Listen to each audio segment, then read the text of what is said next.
GST के अंदर 7 नई नोटिफिकेशंस इशू की गई हैं जो कि बहुत ज़्यादा इम्पॉर्टेंट है। जीएसटीआर 3B, जीएसटीआर 1 और रूल्स के अंदर काफ़ी इंपॉर्टेंट चेंजेस किए गए हैं। तो नोटिफिकेशन के इंपॉर्टेंट पॉइंट्स हम इस वीडियो के अंदर डिस्कस करेंगे। धीरे धीरे हम ये नोटिफिकेशन सेपरेटली डिटेल में डिस्कस करेंगे। तो पहले हम बात कर रहे हैं नोटिफिकेशन नंबर 82 की, form and manner of furnishing details of outward supply. Every registered person, हर एक रजिस्टर्ड व्यक्ति को other than person referred in section 14 of IGST act required to furnish details of outward supply of goods and service और both under section 37 shall furnish such details in form GSTR 1 for the month or quarter as the case may be। तो हर एक registered व्यक्ति को अपनी outward supply की details जो हैं वो अपनी GSTR 1 की फॉर्म में फाइल करनी होती हैं। सेकेंड पैराग्राफ में इसके बताया गया है कि अगर आप क्वार्टरली ऑप्ट करते हैं तो ऐसे केस में आपके को एक फैसिलिटी यहाँ पे प्रोवाइड की जा रही है for the first and second month of quarter up to a cumulative value of 50 lakh rupees in each of the month using invoice furnishing facility electronically on the common portal. तो first and second month के लिए आप अपनी outward supply की जो details है वो invoice furnishing facility के थ्रू फाइल कर सकते हैं, जिसमें कि एक कैपिंग भी लगाई गई है। Cumulative value of only 50 lakh rupees तक की ही आप फर्निश कर पाएंगे। ये सभी चीज़ें हम आगे चल करके डिटेल में भी डिस्कस करेंगे आगे सेपरेट वीडियोस में। तो कहीं आपको अगर कोई कन्फ्यूजन है तो आप घबराइएगा मत। From the first day of month succeeding such month till 13th of the said month. कब तक आपको करनी है? 1 से 13 तारीख के बीच में, नेक्स्ट मंथ की। अब यहाँ पे डिटेल्स ऑफ आउटवर्ड सप्लाई जो आप IFF को यूज़ करके इनवॉइस फर्निशिंग फैसिलिटी के थ्रू आप जो डिटेल्स फर्निश कर चुके हैं उसे फिर आपको अपनी क्वार्टरली GSTR 1 में दोबारा से दिखाने की ज़रूरत नहीं है। अब नेक्स्ट इन्होंने यहाँ पे बताया है कि GSTR 1 के अंदर आपको डिटेल सप्लाई किस तरीके से दिखानी है। आपको इनवॉइस वाइज डिटेल दिखानी है इंटरस्टेट इंट्रास्टेट सप्लाई की paid to registered person and interstate supply जहाँ पे इनवॉइस की value more than 2.5 lakh rupees है टू अनरजिस्टर्ड पर्सन। वहाँ तो आपको जो है इनवॉइस वाइज सप्लाई दिखानी है। कंसोलिडेटेड सप्लाई आपको दिखानी है। इंट्रास्टेट सप्लाई अगर आपने किसी अनरजिस्टर्ड को की है, और इंटरस्टेट सप्लाई जिनकी इनवॉइस की value up to 2.5 lakh rupees है टू अनरजिस्टर्ड को की है, तो वो डिटेल्स आप कंसोलिडेटेड दिखा सकते हैं। साथ ही डेबिट एंड क्रेडिट नोट। अब IFF यूज़ करते हुए आपको कौन सी डिटेल्स दिखानी है? Invoice wise details of interstate and intrastate supply और डेबिट एंड क्रेडिट नोट। उसके बाद इन्होंने बताया है कि किस तरीके से आपके रिसिपिएंट के 2A में सभी क्रेडिट रिफ्लेक्ट होंगे। तो जो डिटेल्स आपने फॉर्म GSTR 1 और IFF फैसिलिटी को यूज़ करके दिखाई हैं वो आपकी रिसिपिएंट के फॉर्म 2A के पार्ट A में, यानी कि 2A के पार्ट A में रिफ्लेक्ट होगा credit in form 4A and 6A। और नॉन रेजिडेंट पर्सन ने जो अपनी GSTR 5 फाइल की है उसका क्रेडिट आपके रिसिपिएंट के 2A के पार्ट A में दिखेगा। Details of supply furnished by input service distributor in his return form GSTR 6 under Rule 65 shall be made to the recipient of credit in Part B। Input service distributor वाला credit आपको 2A के part B में, TDS deductor का 2A के part C में and TCS collector का 2A के part C में दिखेगा। डिटेल्स ऑफ इंटीग्रेटेड टैक्स अगर आपने कोई पे किया है ऑन इम्पोर्ट ऑफ गुड्स और goods brought in domestic tariff area from SEZ developer on a bill of entry, वो आपको 2A के पार्ट D में दिखाई देगा। नेक्स्ट इन्होंने फॉर्म 2B को नोटिफाई किया है, काफ़ी सारी डिटेल्स उसकी बताई है और साथ में 2B भी अटैच किया है जो हम अलग से दूसरे वीडियो में डिस्कस करेंगे। उसके बाद point number 4 in the set rule in rule 61 after सब रूल 5 ये फॉलोइंग सब रूल इंसर्ट किया गया है।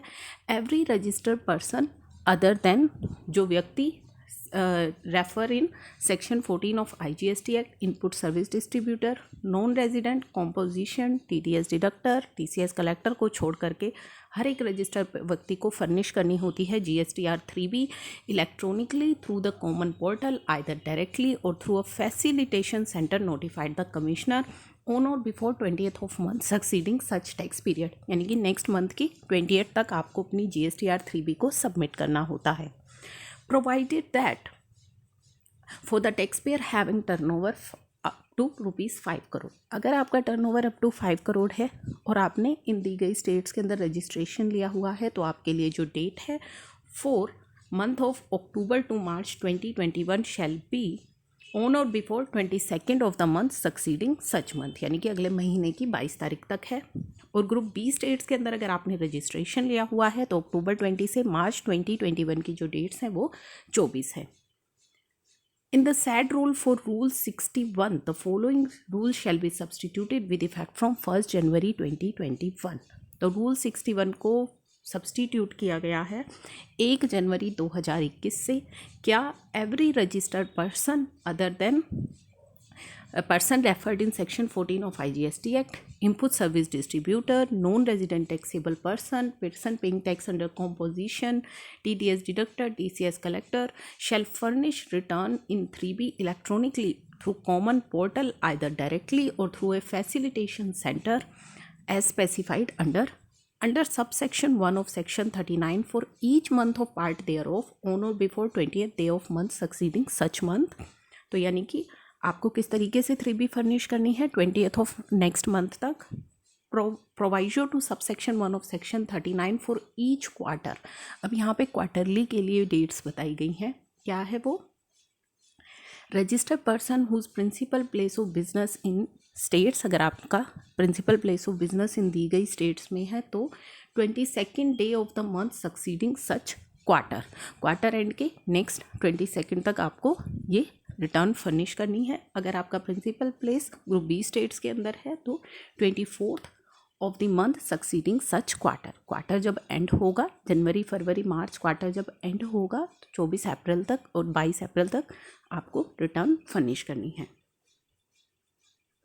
अब यहाँ पे टैक्स की पेमेंट भी बताई गई है। मंथली वालों को तो GSTR 3B के साथ ही टैक्स की पेमेंट करनी होती है। क्वार्टरली वालों के लिए जो फॉर्म प्रिस्क्राइब किया गया है PMT 06, every registered person required to furnish return every quarter under clause 1 of subrule 1 shall pay the tax due under proviso to subsection 7 of section 39 for each of the first 2 months of the quarter by depositing the said amount in form GST PMT 06 by the 25th of month succeeding such month।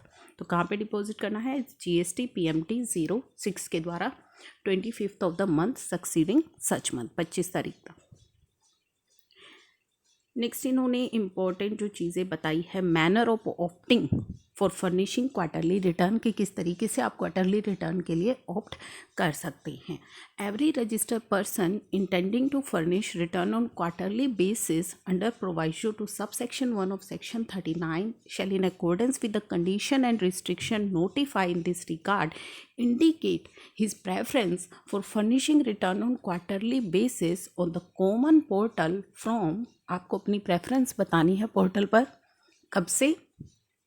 From first day of second month of the preceding quarter, पिछले quarter का जो दूसरा महीना है, पिछले quarter का जो दूसरा महीना है उसकी पहली तारीख से, first day of second month of the preceding quarter till last day of the first month of the quarter for which option is exercised. तो पिछले क्वार्टर के जो दूसरा महीना उसकी पहली तारीख से, जिस महीने में आप क्वार्टरली ऑप्ट करना चाहते हैं उसके पहले महीने की आखिरी तारीख तक आपको इंडिकेट करनी है अपनी प्रेफरेंस।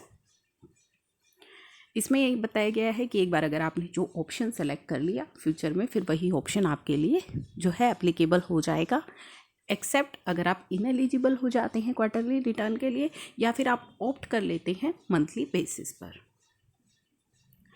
नेक्स्ट अब इम्पोर्टेंट जो नोटिफिकेशन है, ये नोटिफिकेशन 82 थी। नोटिफिकेशन नंबर 82 के बाद नोटिफिकेशन नंबर 83 के अंदर इन्होंने बताया है, in exercise of power conferred by second proviso to subsection 1 of section 37 read with section 168 in supersession of notification 74 and 75, the commissioner on the recommendation of council extend the time limit for furnishing details of outward supply in form GSTR 1 of the CGST rules for each of the tax period till 11th day of month succeeding such tax period. तो 11th of next month रहेगी monthly वालों की, provided that time limit for furnishing of details of outward supply inform GSTR1 of the said rule for class of person required to furnish return for every quarter under proviso subsection 1 of section 39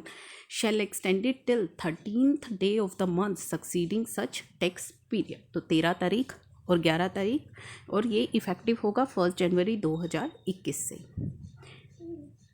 अब एक important notification है notification number 85, जिसमें कि आपको tax payment के बारे में important चीज़ें बताई गई हैं। वो 35% वाला जो सिस्टम था वो आपको बताया गया है कि 35% ऑफ टैक्स लायबिलिटी आपको जो है, अगर क्वार्टरली फाइलिंग ऑप्ट करते हैं GSTR 3B की, तो पेमेंट किस तरीके से आपको करनी है। 35% of the tax liability paid by debiting electronic cash ledger in the return of preceding quarter where return is furnished quarterly. अगर आपने क्वार्टरली ऑप्ट की हुई है तो पिछले क्वार्टर की 35% आपको पेमेंट करनी है। The tax liability by debiting the electronic cash ledger in the return for the last month of immediately preceding quarter where return is furnished monthly. अगर आप रिटर्न पिछली मंथली फाइल कर रहे हैं तो आपको कितनी डिपॉजिट करनी है, जो लास्ट मंथ आपका रहेगा उसका 35%। Now provided that no such amount is required to be deposit, आपको डिपॉजिट करने की आवश्यकता नहीं है यदि the first month of quarter where balance in electronic cash ledger और credit ledger is adequate for the tax liability of the said month. अगर आपकी कैश या क्रेडिट लेजर में पर्याप्त बैलेंस है, ITC है या फिर आपकी टैक्स लायबिलिटी निल है। For the second month of quarter where balance in electronic cash ledger or electronic credit ledger is adequate for cumulative tax liability for first and second month of quarter or where there is nil tax liability। Second month के लिए अगर आपकी electronic cash laser या credit ledger में पर्याप्त balance है for the first and second month का, या फिर आपकी टैक्स लायबिलिटी निल है, तो आपको डिपॉजिट कराने की ज़रूरत यहाँ पे नहीं है। तो ये कुछ इंपॉर्टेंट पॉइंट्स हैं इन नोटिफिकेशंस के जो मैंने आपके साथ शेयर किए हैं। सेपरेट नोटिफिकेशन डिटेल वीडियो में अलग अलग हम डिस्कस करेंगे ताकि डिटेल में हम हर चीज़ को अच्छे से समझ सकें।